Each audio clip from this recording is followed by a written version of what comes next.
There was one simple question, was just There asking what the title that you mentioned earlier, from the third Dodrup Chen Rinpoche, that was earlier in the beginning of the discussion, asking what that actually was, which text was mentioned.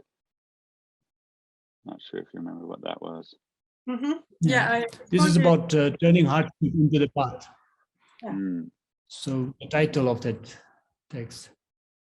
Yeah, it exists in an English translation. I think Alan Wallace has translated it, and also I think there are other translations of it. It's a extremely important, I find extremely important text. It's really something that can help us, at this time, because there's so much hardship that people are experiencing. There's so much suffering in the world, and as a practitioner, I came to think about, how these days many people are interested in, people who live a sort of a kind of a comfortable life during the week, and then they like to go and do extreme sports.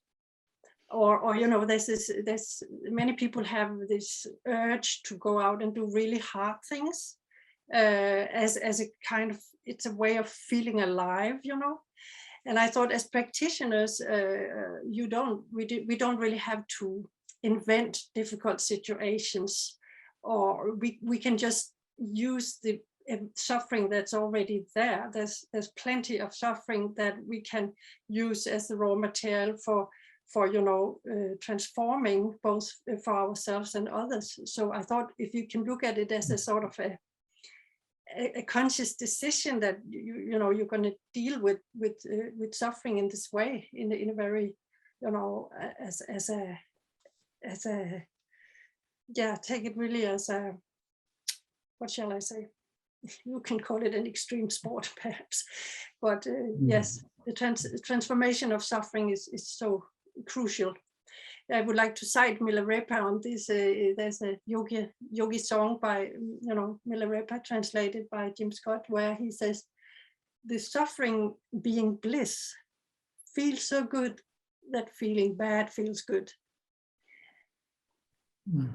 That's a good one.